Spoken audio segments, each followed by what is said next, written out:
Hi viewers. మీ వయసు 25, 30, 32 అలా ఉందా? మీకు పెళ్లి చూపులు చూస్తున్నారా? మీరు మ్యారేజ్ కొరకు ఇప్పుడు రెడీ అవుతున్నారా? అయితే ఈ వీడియో మీ కొరకే. మీకు చాలా సందేహాలుంటాయి. ఆ సందేహాలన్నీ ఈరోజు నేను మీకు అన్నీ క్లియర్ జేయడానికి ట్రై జేస్తాను. నేను మీ doctor S R Rehman MD, Unani, Nampally, Hyderabad నుంచి. వ్యూవర్స్, రీసెంట్‌గా నా దగ్గర ఒక పర్సన్ వచ్చాడు. అతని ఏజ్ 32 ఇయర్స్. అతను ఏం చెప్పాడంటే, నా దగ్గర అంటే నా పార్ట్నర్ ఎప్పుడైనా రెడీ ఉంటారు. నేను గూడా రెడీ ఉంటాను. కానీ ఏంటంటే, ఈ మధ్యలో నాకు కోరికలెక్కువున్నాయి. కానీ నేను ఏం ఫీల్ అవుతున్నానంటే, నాకు అంత గట్టితనం రావట్లేదు అంగంలో అని ఒక మాట చెప్పాడతను. ఇక అతను ఆ ప్రాబ్లమ్ వేధిస్తూనే ఉండేది. లాస్ట్ 6, 8 మంత్స్ నుంచి అతను ఎక్కడో ట్రీట్మెంట్ తీసుకున్నాడు. ఇక దానివల్ల నా ట్రీట్మెంట్ తీసుకున్న తర్వాత గూడా అతనికి అది సెట్ అవ్వలేదు. అతను ఎంత వరీడ్ ఉండే అంటే ఇప్పుడు నేను పెళ్ళికి పోవాలనా? లేదా? మళ్ళీ తర్వాత ఎన్ని ప్రాబ్లమ్స్ వస్తాయో? ఇప్పుడు ఈ ప్రాబ్లమ్ మాది. తర్వాత ఏం ప్రాబ్లమ్స్ వస్తాయో అని భయపడుతున్నాడు. అయితే అతనొచ్చి నాతో ఏం చెప్పాడంటే, కోరికలొస్తున్నాయి. కానీ నాకు అంగము అంత స్టడీగా, అంత గట్టిగా అవ్వట్లేదు. ఇది అతని వర్డ్స్. అయితే ఇప్పుడు ఇందులో ఏమవుతుందంటే, నేను కూర్చొని అతనితో ఎక్కువగా అంటే డీటెయిల్‌గా మాట్లాడాను. అతను ఏం చెప్తున్నాడంటే, నాకు ఇంతకుముందు హస్తప్రయోగం చేసే అలవాటు ఉండే. ఇంకోటేంటంటే 2 ఇందులో నేను హిస్టరీ తీసుకున్న తర్వాత 2 రీజన్స్ నాకు కనబడ్డాయి. ఒకటి హస్తప్రయోగం, ఇంకోటేంటంటే అతని నైట్ షిఫ్ట్. ఆ నైట్ షిఫ్ట్ ఉండడం వలన ఏమవుతుందంటే అతనికి నిద్ర సరిగ్గా రావట్లేదు. అతని జాబ్ స్టార్ట్ అవుతుంది ఈవినింగ్ 7, 8 నుంచి ఏదో మళ్ళీ రాత్రి 2, 3 వరకని జెప్పాడు. అయితే ఇది గూడా చాలా వరీడ్ వ్యూవర్స్. ఎందుకంటే రాత్రి పూట అసలు పడుకోవాలి. రాత్రి పూట 10-4 వరకు పడుకుంటేనే ఈ టెస్టోస్టెరోన్ హార్మోన్ ఉత్పత్తి అవుద్ది. ఆ టెస్టోస్టెరోన్ హార్మోనే అంటే ఆ కోరికలు గూడా పెంచుతుంది. ప్లస్ దాంతో పాటు మీ లైంగిక సమస్యలు అన్నిటిని కంట్రోల్ జేస్తది. టెస్టోస్టెరోన్ లెవెల్ ఈవెన్ స్పెర్మ్ ప్రొడక్షన్‌కి గూడా ఇంపార్టెంట్. టెస్టోస్టెరోన్ లెవెల్ మీకు అంటే జీరో డిజైర్ ఉన్న వాళ్ళకి గూడా ఎక్కువగా డిజైర్ తీసుకొస్తది. టెస్టోస్టెరోన్ లెవెల్ వలన బాడీలో అంటే అక్కడ లా అంగం ఏదైతే ఉంటుందో అక్కడ వరకు రక్త ప్రసరణ రావడానికి గూడా అది గూడా ఇంపార్టెంట్ రోల్ ప్లే చేస్తది. మరి అతనికి 2 రీజన్స్ ఒకటైతే ఇది హార్మోనల్ ఇంబాలెన్స్ అయిపోయినట్టే. ఇంకోటేంటంటే అతనికి ఇంపార్టెంట్ ఏందంటే ఈ హస్తప్రయోగం జేయడం వలన అతని నరాలు డ్యామేజ్ అయిపోయాయి. ఆ డ్యామేజ్ అయినయి కాబట్టి ఆయనకు ఇప్పుడు కనిపిస్తుంది ఏదో నాకు ప్రాబ్లమ్ వచ్చిందని. ఇక మెల్లిమెల్లిగా, మెల్లిమెల్లిగా ఏమవుతుందంటే అతనికి ఎరెక్టైల్ డిస్‌ఫంక్షన్ అయితది.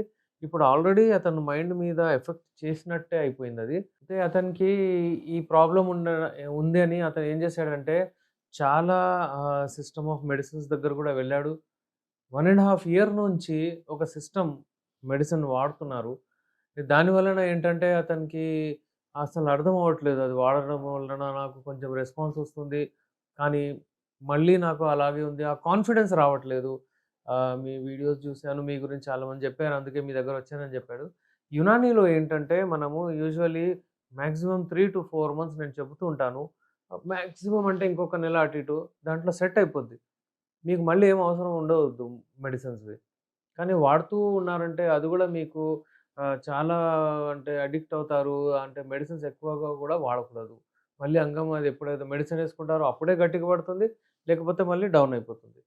అందుకే అది గూడా వాడొద్దు. కంటిన్యూ 1 ½ ఇయర్, 2 ఇయర్స్ అంటే అది ట్రీట్మెంట్ ఎలా ఉంటుందండి? అది అది డైలీ మళ్ళీ అది మీకు మంచిది కాదు. అలాగే యునానీ మెడిసిన్స్ అంటే మనకు హల్వా రూపంలో గానివ్వండి, క్యాప్సూల్ రూపంలో ఇలాంటివి ఉంటాయి మెడిసిన్స్. ఇప్పుడు చూడండి ఇది ఎంచక్కా ఇది వాడిన తర్వాత మీకు అంటే మీకు ఏదైనా సరే నేచురల్ ఇది ఫుడ్ సప్లిమెంట్స్ లాగా మీకు ఏ కెమికల్స్ లేవు ఇందులో. అయితే అతనికి చెప్పినాను నేను మీరు అంటే అంత టెన్షన్ ఏం తీసుకోకండి అని కొంచెం కౌన్సెలింగ్ చేశాను. ఇంకోటేంటంటే అతనికి ఇంకో ప్రాబ్లమ్ ఏముండేనంటే ఆ హస్తప్రయోగం చేయడం వలన ఆయన అంగము లెఫ్ట్ సైడ్‌కి అంగం ఇట్లా లెఫ్ట్ సైడ్‌కి వంగి ఉండే. కర్వ్ అయిపోయిందని. అది గూడా అతనికి టెన్షన్.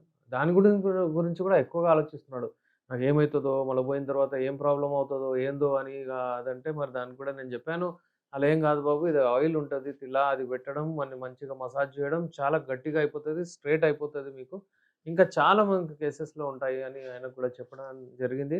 ఆయన మంచిగా అర్థం చేసుకున్నాడు. కాన్ఫిడెంట్ అయితే వెళ్ళాడు. కానీ ఇప్పుడు ఈ కేస్ స్టడీలో మనం ఏం జూస్తున్నామంటే మనము 2 మనం మిస్టేక్స్ చేయగూడదు. అయితే ఇలాంటిది ఆయనకు చెప్పడం జరిగింది. ఆయనకు ఇలా ఆయిల్ ఇచ్చి అంటే మెడిసిన్స్ అంతా కిట్ ఇచ్చి ఆయనకు పంపించాము. హల్వా రూపంలో, టాబ్లెట్స్ రూపంలో తీసుకొని అతను కాన్ఫిడెంట్ అయ్యి ఎళ్ళాడు. ఇగ నేను చెప్పాను, "మీ మ్యారేజ్‌కి మీరు రెడీ అయిపోండి. ఇగ మీవేవైతో ఫంక్షన్స్‌వి ఏవైతో మీవి అవన్నీ అరేంజ్‌మెంట్స్ ఉంటాయో అవి జేసుకోండి" అంటే ఇగ కాన్ఫిడెంట్ అయితే వెళ్ళాడు. అయితే ఈ కేస్ స్టడీ చూసిన తర్వాత మీరు ఏవేవైతే అలవాట్లున్నాయో అన్నీ కొంచెం మానేయండి. మెడిసిన్స్ ఏదైనా ఎవరికన్నా ప్రాబ్లమ్స్ వచ్చాయి. మ్యారేజ్ కంటే ఒక 3, 4 మంత్స్ ముందు వచ్చి నాతోని కలవండి. మీరు కాన్ఫిడెంట్ అయ్యేలాగా, మీకు ఒక ఎనర్జీ లెవెల్స్ పెరిగేలాగా, మీకు అంటే టాక్సిన్స్ బయటికెళ్ళేలాగా బయట నుంచి మీ బాడీ నుంచి అలాంటి మెడిసిన్స్ మన దగ్గరున్నాయి. మనం ఇచ్చి ట్రీట్మెంట్ చేస్తాం. ఓవర్ థింకింగ్ గూడా ఎక్కువగా చేయొద్దు. నార్మల్లీ ఏమవుతుందంటే ఎక్కువగా ఆలోచిస్తుంటారు. ఈ ఓవర్ థింకింగ్ వలన గూడా ఈ హార్మోన్స్ కొంచెం తగ్గుతాయి. ఇంబాలెన్స్ అవుతాయి. ఎంత అంటే ఒక మాట చెప్తే దానికి 10 ప్రశ్నలు అడుగుతారు. ఆ టెన్షన్ తీసుకుంటే వాళ్ళకు టెన్షను. ఏందంటే వాళ్ళకు అసలు ఏదో మేము జెప్తాం మేమిక్కడ ఉన్నాం ఎలాగో చెప్పడానికి. కానీ మీరొక్కటి చెప్పండి 10 ప్రశ్నలు తీస్తారు దాంట్లో నుంచి. అది ఇట్లా, అది ఇట్లా. ఆ ఓవర్ థింకింగ్ జేయకూడదు. ఎప్పుడైనా గాదు సరే మీకేం ప్రాబ్లమ్ ఉందో అది జెప్పాలి. దాని గురించి మీకు ఏం మెడిసిన్స్ ఇస్తారో నేనిస్తాను. ఆ టాబ్లెట్స్ వాడాలి. అది మర్చిపోవాలి. ఆయనకు చెప్పడం జరిగింది. చూడండి బాబు మీరేం ఆలోచించకండి. మీరు ఉట్టి మెడిసిన్స్ వాడండి. మీ పనికెళ్ళిపోండి. మీ పని జేసుకోండి. పని మీద కాన్సంట్రేట్ జేయండి మీరు. దాని తర్వాత మళ్ళీ మీరు మెడిసిన్ ఈవినింగ్ యేసుకోండి. అదే ఆటోమేటికల్లీ మీకు ఏవైనా లైంగిక సమస్యలుంటే అవి దూరం అవుతూ ఉంటాయి. మీకు మెల్లిమెల్లిగా ఎనర్జీ వస్తూ ఉంటుంది. అయితే వ్యూవర్స్ ఓవర్ థింకింగ్ దేని గురించైనా ఎక్కువ ఆలోచించడం, స్పెషల్లీ దీని గురించి ఆలోచిస్తే మీ మైండ్ మీద ఎఫెక్ట్ చేస్తది. మళ్ళీ అది సైకలాజికల్ ఎరెక్టైల్ డిస్‌ఫంక్షన్ కూడా ఎళ్తది. అయితే ఎవరికైనా ప్రాబ్లమ్స్ ఉంటే మీరు కాంటాక్ట్ చేయొచ్చు. స్క్రీన్ పైన మా నంబర్ ఉంది. నేను మీ డాక్టర్ ఎస్.ఆర్. రెహమాన్, ఎండీ, యునాని, నాంపల్లి, హైదరాబాద్.